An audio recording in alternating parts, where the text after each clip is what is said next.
The desolate lava tubes of Idaho's Buffalo Cave, also known as the Civil Defense Caves, guarded a grim secret for decades, initiating a mystery that would span over a century and culminate in a groundbreaking forensic revelation. So our story starts in August of 1979 when a family in Idaho searching for arrowheads stumbled upon a headless male torso wrapped in a decaying burlap sack shallowly buried near Dubois. So that's where we start. Can you even imagine?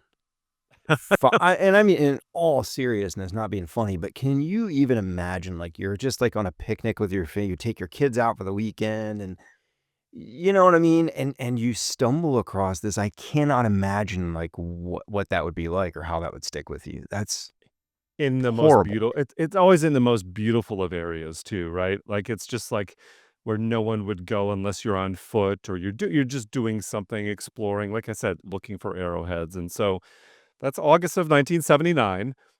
And the enigma deepened in March of 1991 when an 11-year-old girl found a mummified hand, leading to the recovery of more burlap wrapped remains, including 2 arms and 2 legs. So here's a little girl, 11 years old, that stumbles across this hand. Yeah, and I wonder what psychologically that does to a kid. Yeah.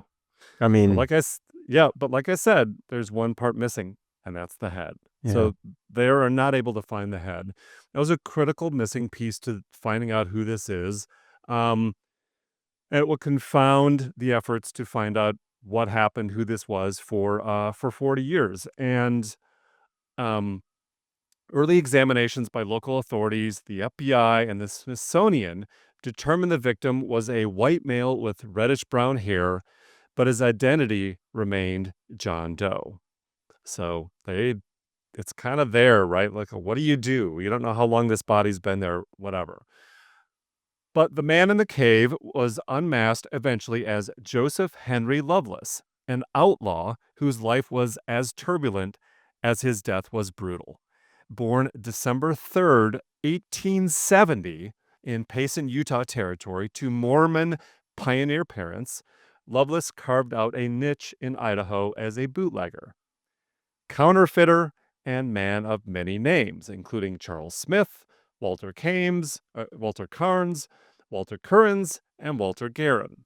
So he's Likes the running into name trouble. Walter. Yeah. So his criminal career was marked by repeated arrests for bootlegging in 1913 and 1914, and he had a notorious talent for escaping custody from jail or whatever. And one 1914 escape even led to a local newspaper to opine that, quote, no effort should be made to recapture him, expressing a community sentiment that the county was probably best rid of him. So, like, if he escapes, just let him go. Let him out of here. Somebody Yeah. else's problem. This pattern of elusiveness was so ingrained that at the funeral of his common-law wife, Agnes Octavia Caldwell Loveless, who I will get to in a bit, one of their children prophetically stated, Papa never stayed in jail very long, and he will soon be out.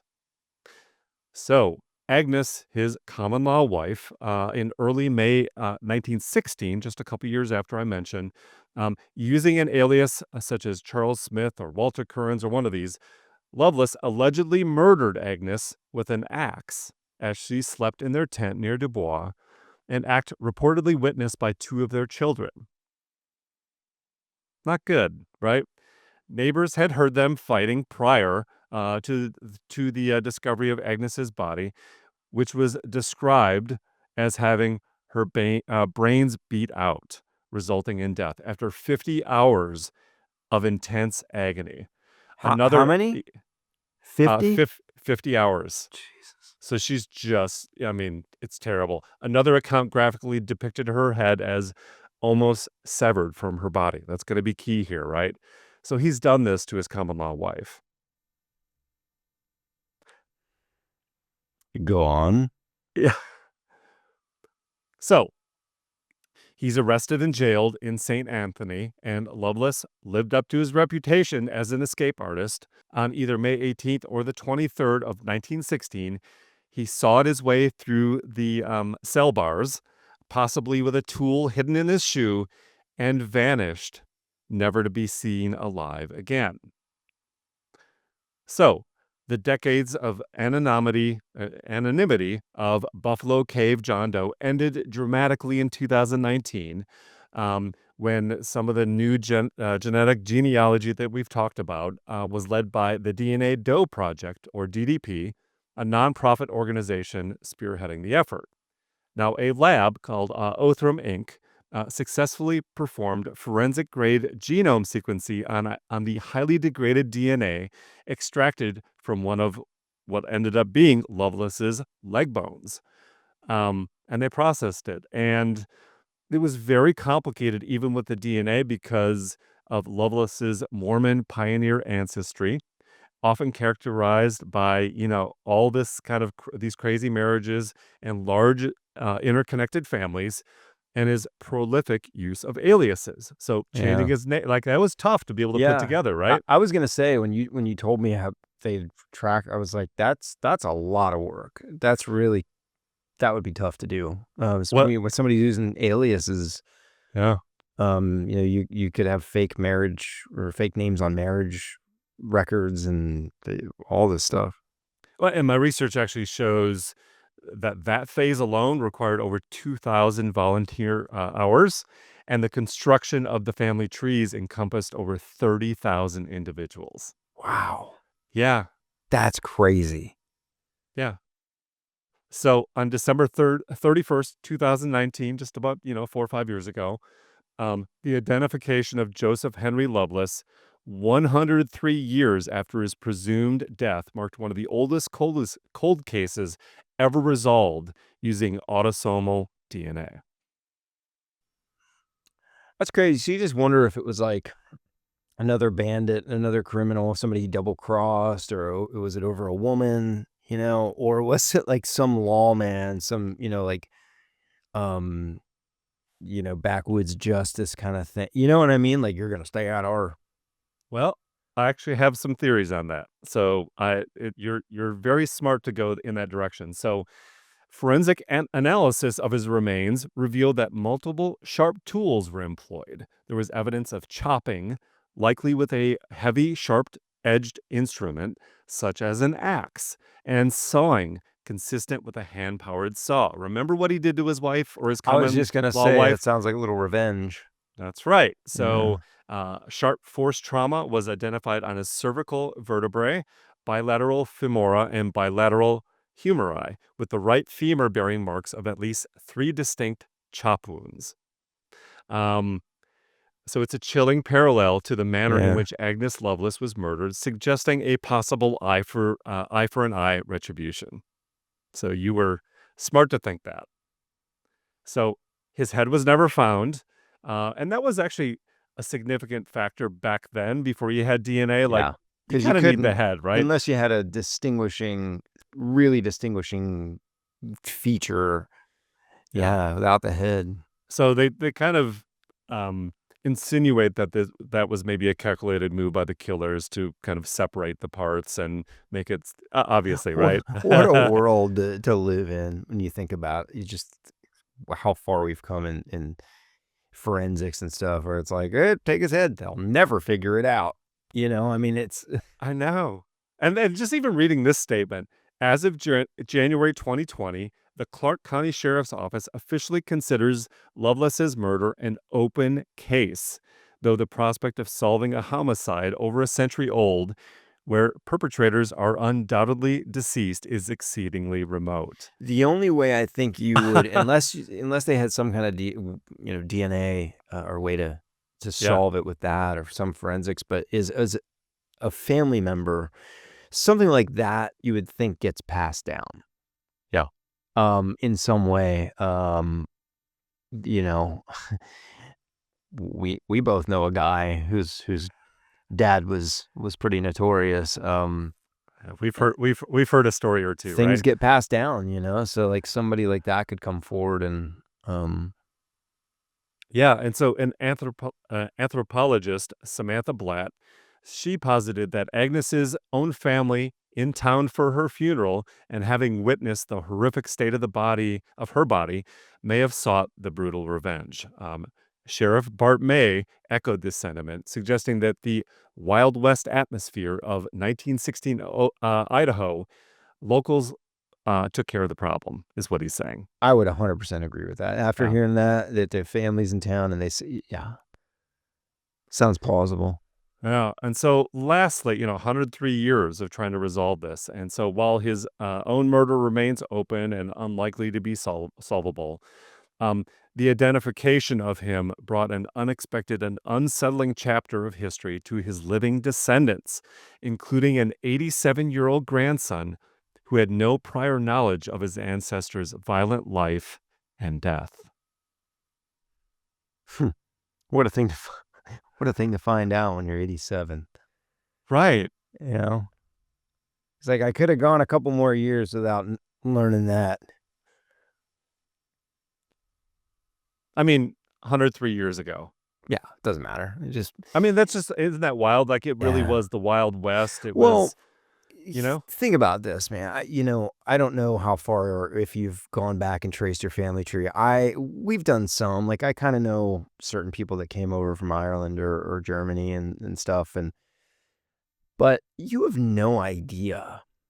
It was just such a different time. And I mean, like just the world was a different place, society, culture, everything was different. Yeah. Like we both could have horrible things. Anybody could have horrible things in their family history. When you go back 150 years, doesn't affect you, but Yeah.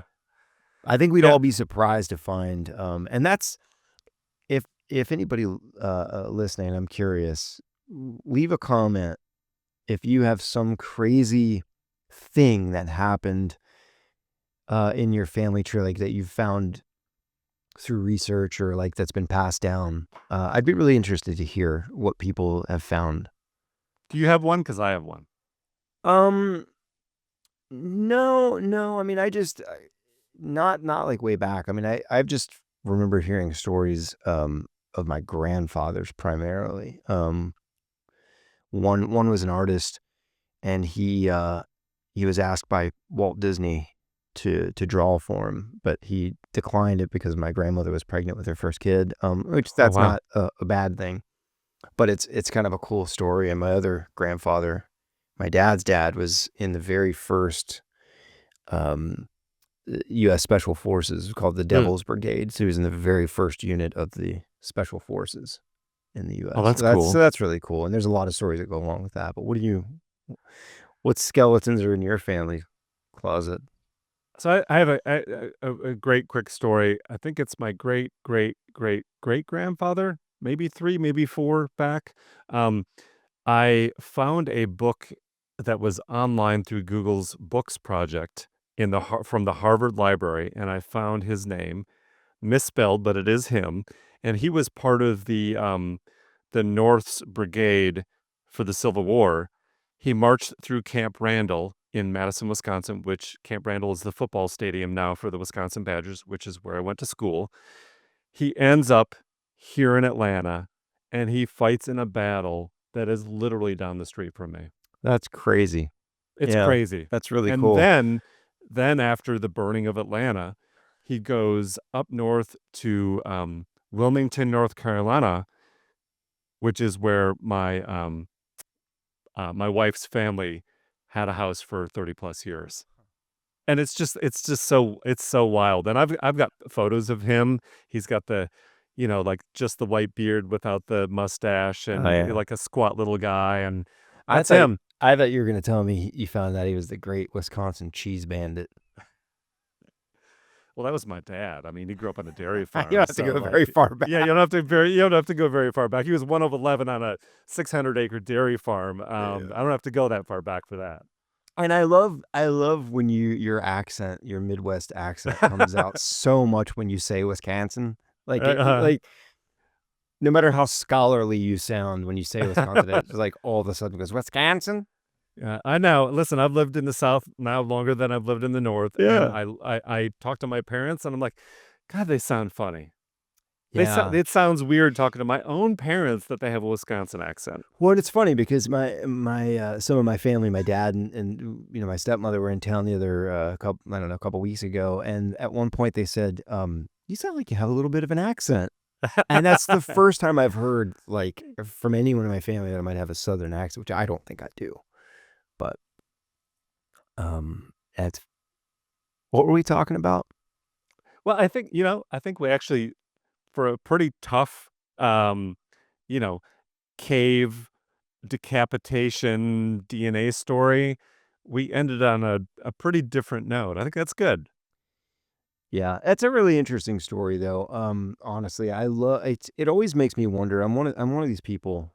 You probably know this, but I always think about questions that just really are impossible to know the answers to, just because it's Right. interesting. It's kind of like thinking about trying to wrap your head around the size of space or stars and planets. It's just I'm never gonna know, but it's interesting.